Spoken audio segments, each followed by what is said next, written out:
Assalamu alaikum, chère âme en chemin. J'ai un message important à te transmettre aujourd'hui, un message qui pourrait être exactement ce que ton cœur attendait depuis longtemps. Avant d'entrer dans ce rappel, je t'invite simplement à rester jusqu'à la fin, car quelque chose de particulier t'y attend. Un geste spirituel qui pourrait réellement transformer ton quotidien, si tu le prends au sérieux. Et si, en écoutant ce rappel, une phrase, un mot, une vérité touche ton cœur, alors n'hésite pas à le partager en commentaire. Un simple mot peut devenir une lumière pour quelqu'un d'autre. Interpelle la vidéo avec ce qui t'a touché. C'est ta trace, ton empreinte, ton sadaka silencieuse. Aujourd'hui, nous allons parler d'un nom divin. Un nom qui n'est pas seulement récité avec la langue, mais vécu avec le cœur.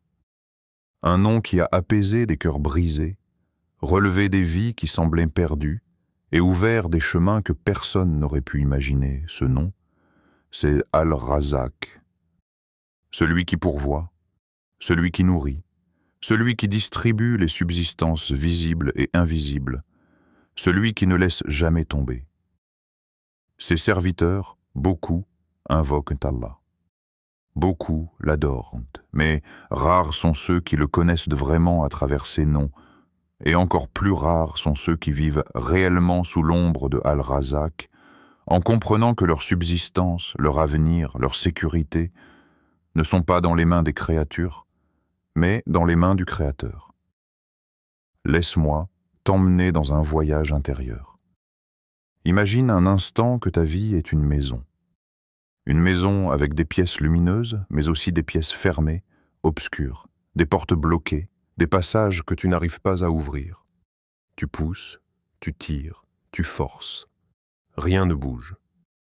Et peut-être que dans cette maison symbolique, tu te trouves devant une porte qui ne s'ouvre plus depuis longtemps, la porte de la stabilité financière, la porte d'une opportunité, la porte d'un soulagement, la porte d'un espoir, et tu te fatigues, tu réfléchis, tu calcules, tu pleures parfois sans que personne ne le sache.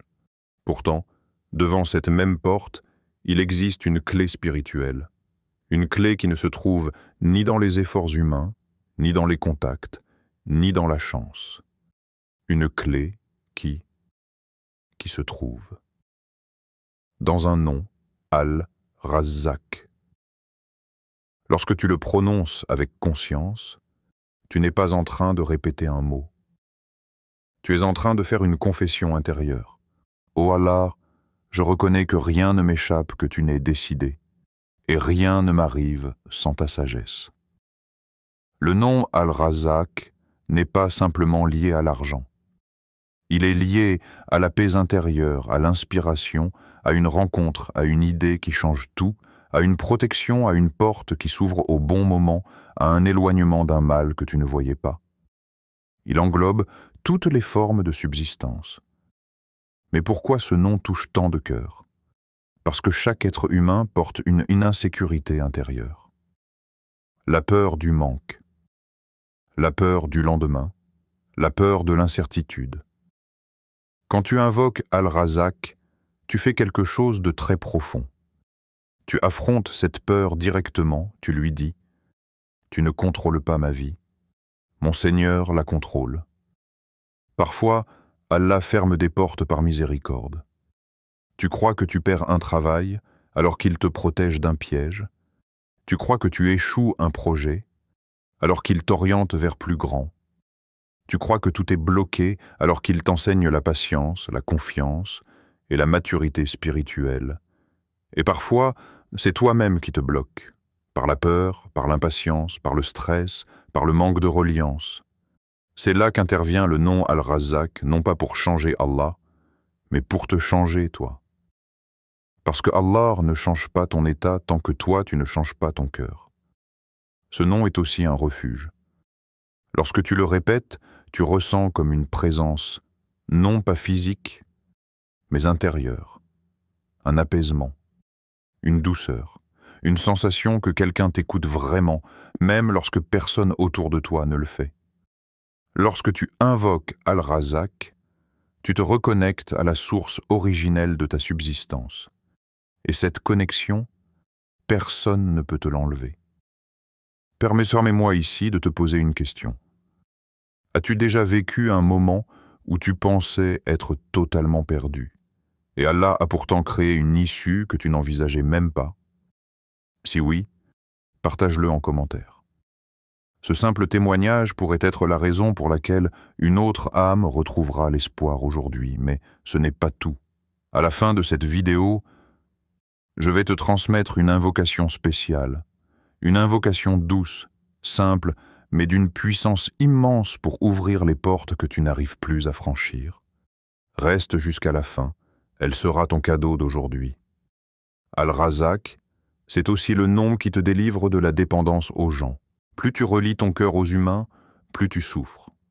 Plus tu relis ton cœur à Allah, plus tu respires. Celui qui dépend des gens vit dans les attentes. Celui qui dépend d'Allah vit dans la confiance. Parce que ce que les gens te donnent peut s'arrêter. Mais ce qu'Allah te destine, personne ne peut te l'empêcher. Alors aujourd'hui, fais un pas. Un pas vers celui qui t'appelle depuis longtemps. Un pas vers celui qui t'a nourri lorsque tu n'avais rien. Un pas vers celui qui connaît ta douleur mieux que toi-même. Dis simplement dans ton cœur, « Ya Razak, ouvre-moi une porte qui me mènera vers toi. » Garde cette phrase dans ton cœur jusqu'à la fin. Nous allons la transformer ensemble en invocation complète. Il arrive des moments où tout semble devenir lourd. Tu avances, tu fais de ton mieux, mais tu as l'impression de marcher dans un sable profond. Tes efforts ne donnent rien. Tes prières semblent sans réponse. Ton cœur se fatigue. La vie peut parfois se comporter comme un mur qui se rapproche, un mur qui t'étouffe lentement, et même si autour de toi les gens te disent « patiente ». Inch'Allah, ça va aller. Ne t'inquiète pas. Au fond de toi, c'est autre chose que tu ressens. Tu sens le poids, tu sens l'épuisement, tu sens la fatigue de toujours recommencer, et tu te demandes pourquoi rien ne change. Peut-être que tu traverses cela en ce moment même, une difficulté financière qui te ronge, une perte qui t'a affaibli, une impasse qui te laisse sans solution, un avenir qui te paraît flou et effrayant. Et dans le silence de la nuit, lorsque tout le monde dort, ton cœur prononce peut-être ces mots « Ya Allah, ouvre-moi un chemin ». Laisse-moi te dire quelque chose de très important. Quand la terre se rétrécit, Allah ouvre le ciel, toujours. Aucune épreuve que tu vis n'est vide de sens. Aucun blocage n'est sans sagesse. Aucun retard n'est une injustice. Aucune difficulté n'est oubliée par Allah. Tu crois que tu es seul. Tu crois que tu marches dans un noir profond. Mais il y a une vérité que l'âme oublie souvent. On ne marche jamais seul lorsque l'on marche vers Allah. Quand la vie te ferme des portes, ce n'est pas pour t'écraser, c'est pour te pousser à changer ta direction intérieure.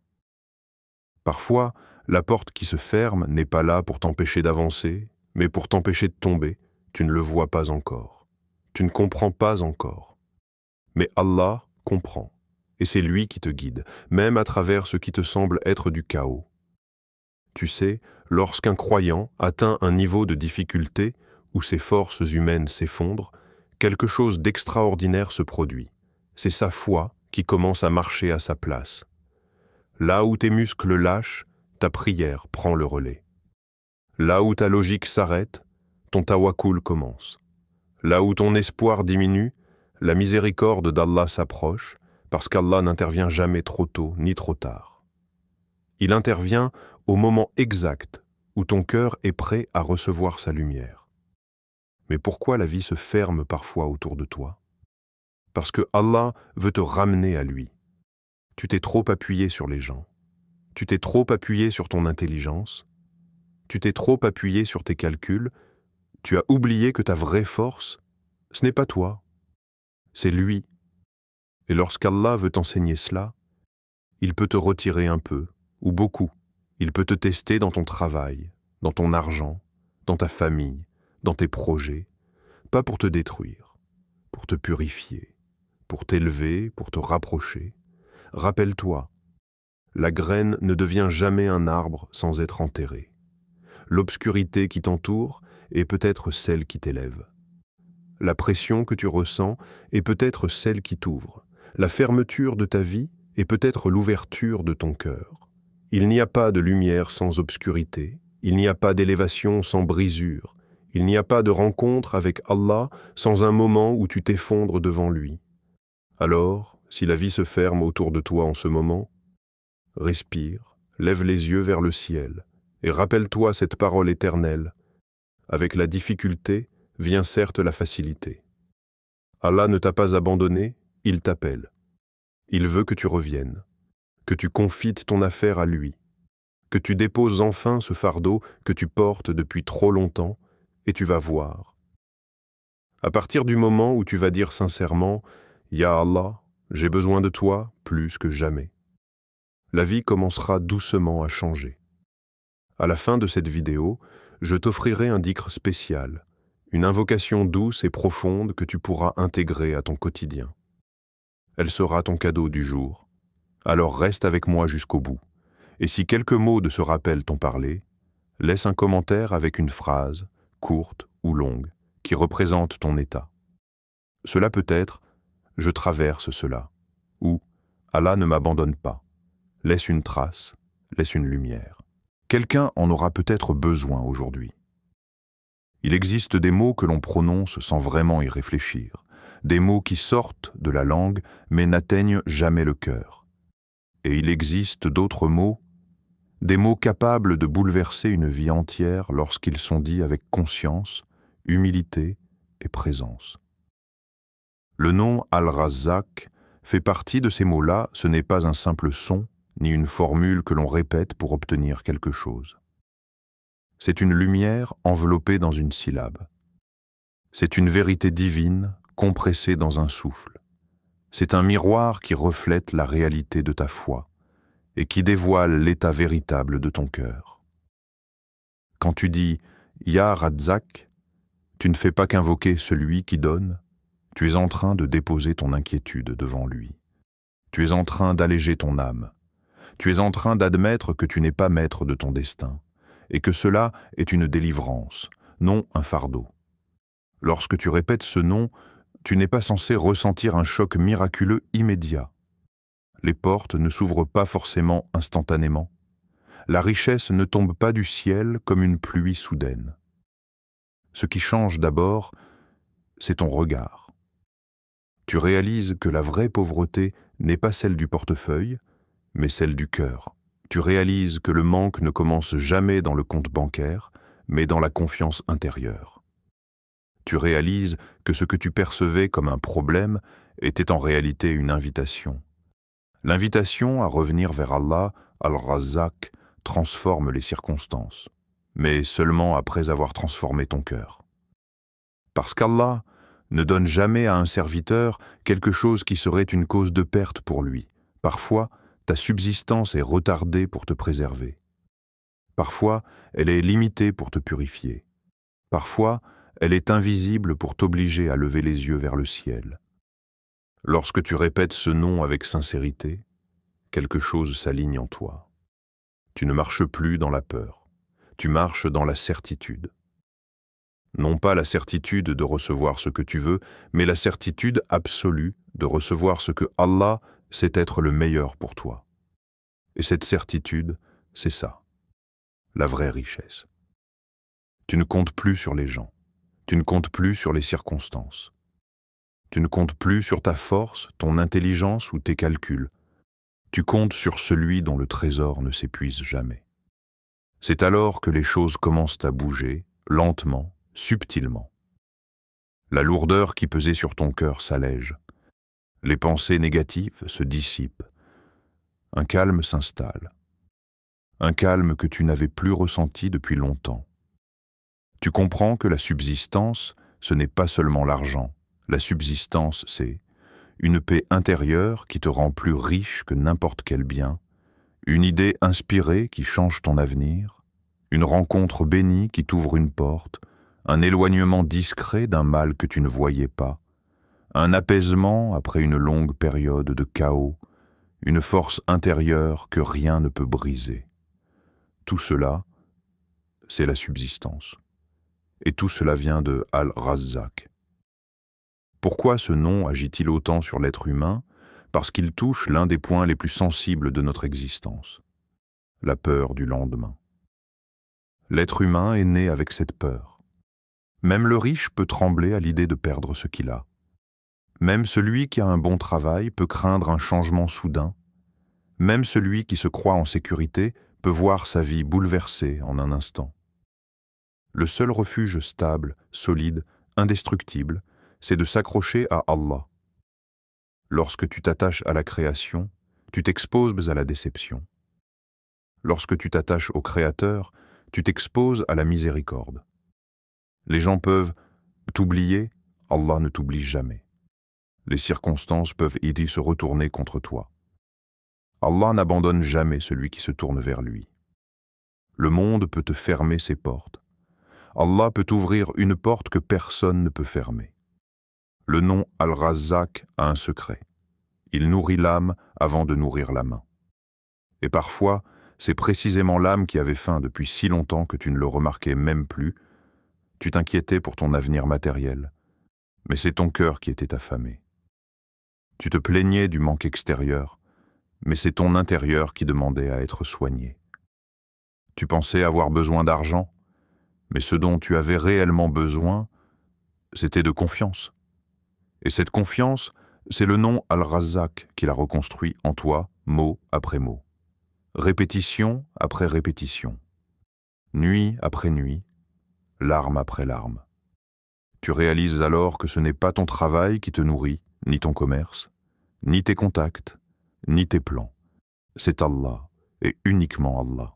Le jour où cette vérité entre dans ton cœur, la peur s'éteint, l'inquiétude disparaît. La dépendance aux gens se brise.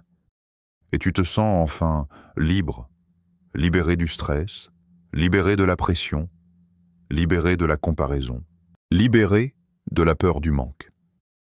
Parce que tu as compris que celui qui a Allah n'a rien perdu.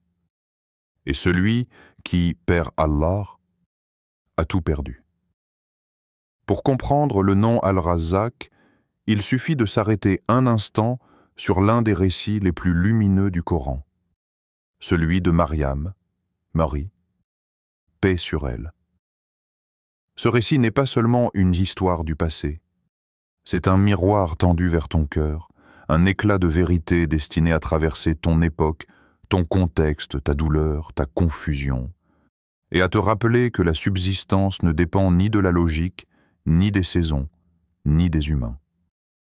Le Coran raconte qu'à chaque fois que le prophète Zacharia Haès entrait dans l'oratoire où vivait Mariam, il y trouvait des nourritures qu'elle n'aurait jamais pu obtenir seule, des fruits hors saison, des provisions qu'elle ne pouvait pas avoir apportées, des bienfaits que personne n'avait déposés.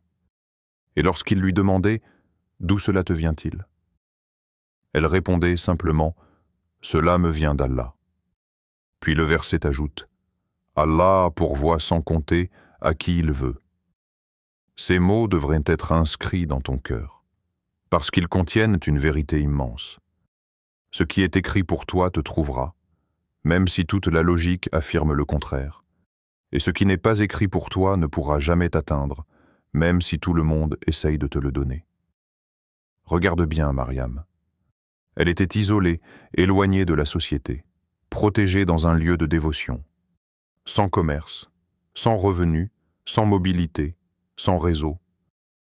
Et pourtant, la subsistance l'a trouvée sans qu'elle bouge, sans qu'elle cherche, sans qu'elle demande.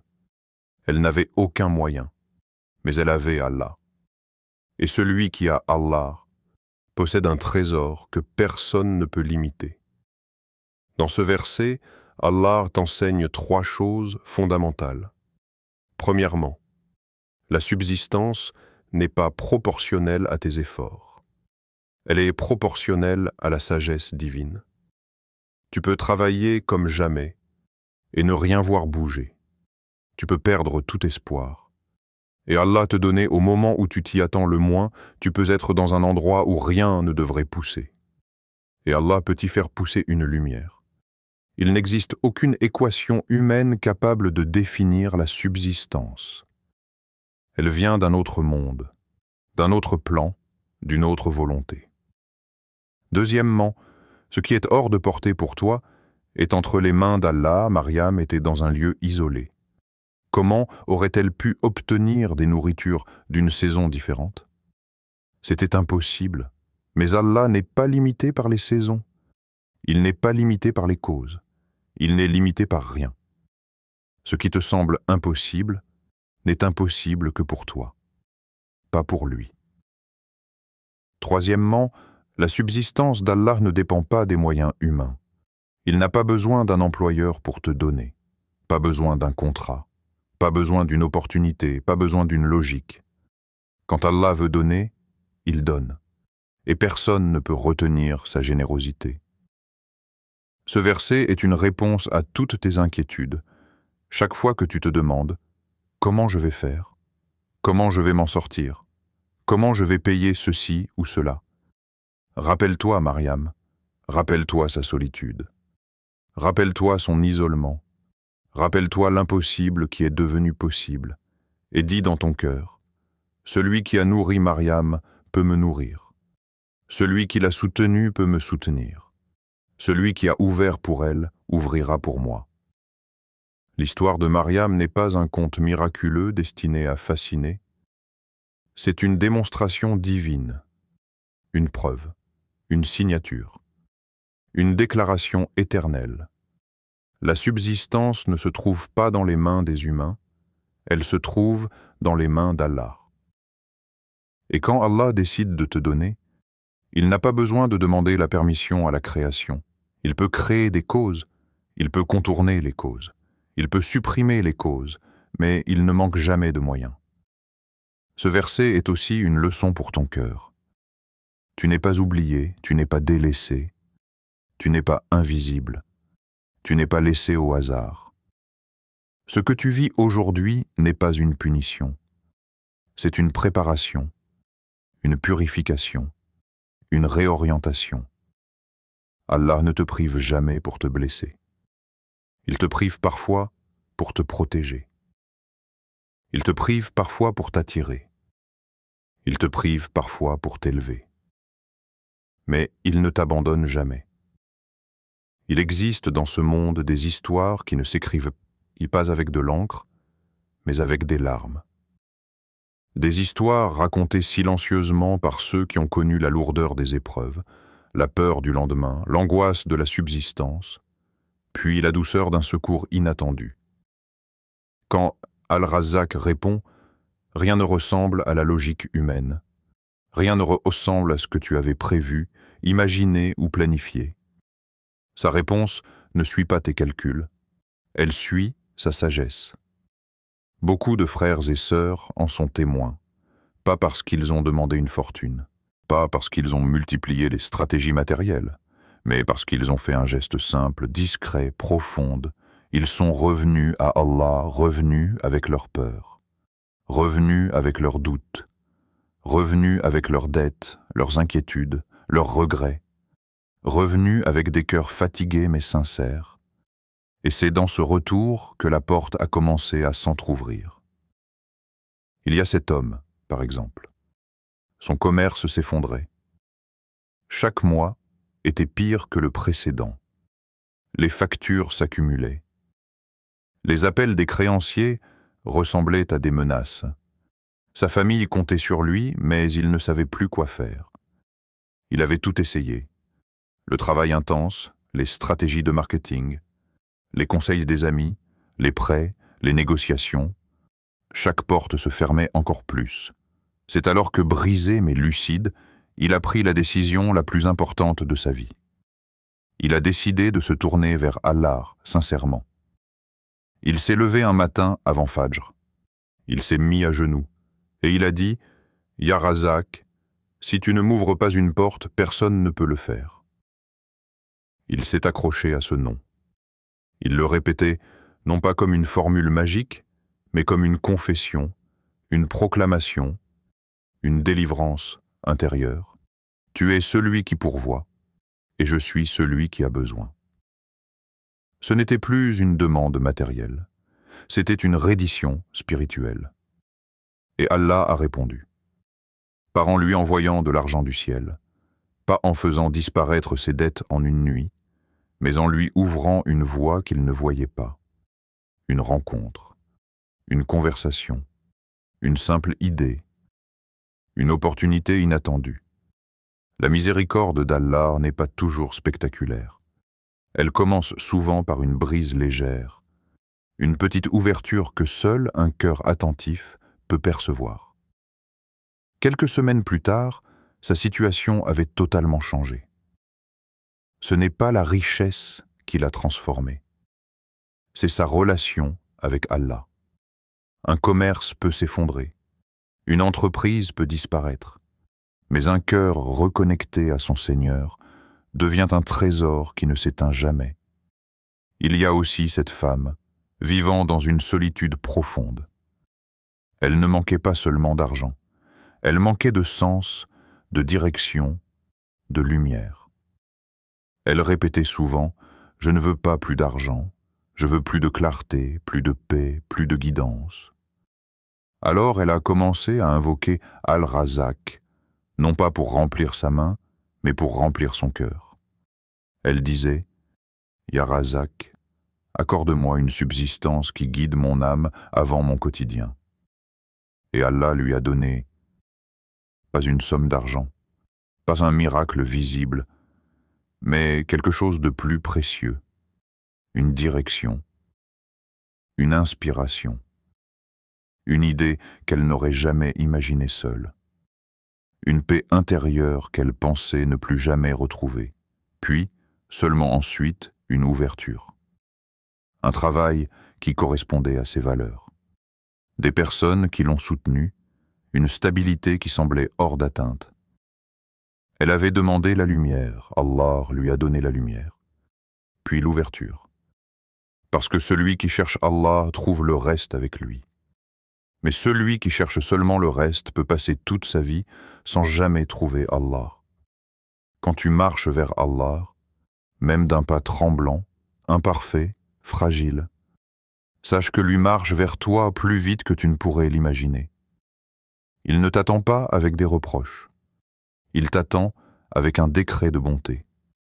Une miséricorde enveloppée dans un temps parfait. Une ouverture adaptée à ton cœur, pas à ton impatience. Quand Al-Razak répond, ce n'est jamais trop tôt, jamais trop tard. C'est au moment exact où cela deviendra une miséricorde pour toi, et non une épreuve supplémentaire. Et ce moment, il arrive toujours, même si tu ne le vois pas encore. Parfois, tu travailles, tu t'épuises, tu fais tout ce qu'il faut, et rien ne vient. Pas un signe, pas une ouverture, pas une amélioration, juste une répétition douloureuse des mêmes difficultés. Et tu te demandes, pourquoi moi? Pourquoi maintenant? Qu'est-ce que j'ai fait? Tout ton être crie la frustration. Tu fais de ton mieux, mais le monde semble se refermer. Tu poses un pied en avant et quelque chose t'en repousse deux en arrière. Mais écoute bien, ce n'est pas un abandon. C'est une préparation. Allah ne ferme jamais une porte sans raison. Jamais. L'être humain ne voit que la surface. Les chiffres, les retards, les pertes, les échecs. Mais Allah voit l'intérieur. La foi, la patience, la cage thoracique qui se resserre quand tu crains le manque. Et le cœur qui apprend doucement à se détacher de la dunya pour se rapprocher de lui. Parfois, Allah retarde la subsistance pour te protéger. Oui, te protéger. Tu pensais que l'argent allait te sauver, mais Allah savait que cet argent, au mauvais moment, allait te détruire. Par l'arrogance, par l'insouciance, par la distance avec lui. Parfois, il te retient pour t'éviter un piège que tu ne vois pas. Tu crois que tu manques, alors qu'il t'évite une catastrophe. Parfois, il te retarde pour purifier ta relation à lui. Tu veux la subsistance, mais lui veut que tu reviennes. Il veut que tu reconnaisses la source, que tu t'humilies dans la prière, que tu laisses ton cœur se briser au bon endroit. La subsistance retardée, c'est souvent le cœur qui est en train de se réparer. Parfois, il t'empêche d'obtenir quelque chose aujourd'hui pour t'en donner 1000 fois mieux demain, parce que si tu recevais trop tôt, tu te contenterais de moins. Tu te satisferais d'un plafond, alors que lui veut t'amener plus haut. Comme un jardinier qui retient l'eau un moment pour que les racines s'approfondissent, Allah retient parfois les biens matériels pour renforcer les fondations de ta foi. Si l'arbre reçoit trop d'eau trop vite, il tombe. Si le cœur reçoit trop de richesses trop vite, il se perd. Allah ne veut pas que tu tombes. Il veut que tu pousses. Il veut que tu t'élèves. Il veut que tu deviennes solide, stable, ancré. Donc, ce que tu appelles blocage, Allah l'appelle façonnage. Ce que tu appelles manque, Allah l'appelle éducation du cœur. Ce que tu appelles retard, Allah l'appelle moment parfait. Le croyant ne se demande pas « Pourquoi je n'ai pas reçu aujourd'hui ?» Il se demande « Qu'est-ce qu'Allah est en train de préparer pour moi ?» Car une chose est certaine, Allah donne toujours, toujours. Mais il donne selon un temps divin, pas humain. Et ce temps divin est le seul qui peut te protéger de l'orgueil, du gaspillage, de la distraction, de l'insouciance, de la dépendance aux gens, et surtout, de la perte de ton cœur. Laisse Allah écrire. Laisse Allah choisir le moment. Laisse Allah t'élever. Car le jour où la porte s'ouvrira, tu comprendras pourquoi elle était restée si longtemps fermée, et tu diras, avec gratitude, avec recul, avec maturité, « Ya Allah, ta sagesse était parfaite. J'étais pressé, mais toi tu savais. » Lorsque l'on parle de subsistance, beaucoup pensent immédiatement à l'argent, au travail, à l'abondance matérielle. Mais le Coran nous rappelle, à travers la vie de Sulayman a.s., que la véritable richesse ne se mesure pas en chiffres. Elle se mesure en reliance. Sulayman et S. a reçu un royaume qu'aucun être humain n'avait reçu avant lui. Un pouvoir sur les hommes, les djinns, les animaux, les vents, des trésors, des armées, des merveilles visibles et invisibles. Pourtant, malgré cette immensité, son cœur ne s'est jamais attaché à ce qu'il possédait. Pourquoi ? Parce qu'il savait que tout venait d'Allah, et que tout pouvait lui être retiré en un instant. Son trésor n'était pas son royaume. Son trésor, c'était sa certitude. Une certitude pure, limpide, solide. Rien ne se produit sans la permission d'Allah. Et rien ne lui appartient véritablement lorsque tu invoques Al-Razak, essaye d'imiter cet état intérieur. Ne demande pas simplement une amélioration matérielle. Demande une amélioration du cœur. Lorsque Sulayman, A.S., recevait une bénédiction, il disait « Ceci provient de la grâce de mon Seigneur. Pas de mon intelligence, pas de mes qualités, pas de mes efforts, de mon Seigneur. Voilà la vraie richesse. » Une âme qui attribue tout à Allah, une langue qui remercie, un cœur qui se détache de la dunya, un esprit qui marche avec sincérité lorsque tu invoques Al-Razzaq, fais-le comme Sulayman, A.S. Avec intention pure, tu veux la proximité d'Allah avant la facilité matérielle, avec gratitude. Tu reconnais les bénédictions déjà présentes, même si elles semblent petites, avec une direction saine. Tu demandes une subsistance qui te rapproche d'Allah, et non une richesse qui t'en éloignerait. Car la vraie richesse, ce n'est pas ce qui remplit ta main, c'est ce qui remplit ton cœur. Une main pleine, sans Allah, est une pauvreté. Un cœur plein d'Allah est une richesse infinie. Sulayman, A.S., nous enseigne que la subsistance n'est pas un simple gain, c'est une responsabilité, une épreuve, un dépôt. Et c'est pour cela que lorsqu'Allah décide de t'accorder une ouverture, il prépare d'abord ton cœur, pour que ce que tu recevras soit une lumière et non un poids. Si ton intention est droite, pure et tournée vers Allah, alors la subsistance devient une bénédiction. Mais si elle arrive sans purification intérieure, elle peut devenir une épreuve. Invoque donc Al-Razzaq comme Sulaiman A.S. le ferait, avec une âme humble, certaine, reconnaissante, prête à accueillir un décret qui élève et purifie si tu ressens que certaines portes restent closes, si tu as l'impression de tourner en rond, si ton cœur cherche une lumière pour avancer, alors cet exercice spirituel peut devenir un compagnon précieux pendant les prochains jours.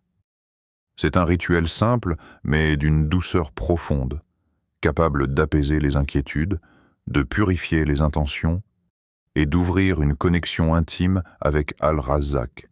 Voici comment le pratiquer. Choisis ton moment. Prends un instant où le monde est silencieux, où ton âme peut respirer. Après Fajr, lorsque la lumière du jour n'a pas encore pris le dessus, ou après Isha, lorsque la nuit enveloppe les bruits du monde. Ces moments sont des portes vers une tranquillité que beaucoup cherchent sans la trouver. Purifie ton intérieur. Réalise tes ablutions comme si tu lavais aussi ton cœur. Chaque goutte d'eau est une purification intérieure. Éteins les distractions, respire profondément et dépose mentalement tes soucis devant Allah. Tu n'es pas en train d'exécuter un simple geste. Tu es en train d'entrer dans une présence. Récite lentement, 33 fois. Dis doucement, en laissant chaque mot traverser ta poitrine. Ya Razzaq, Ya Razzaq, Ya Razzaq. Ne te presse pas, ne cherche pas un résultat immédiat. Répète avec une intention claire. Je me remets entièrement entre tes mains, Ya Allah.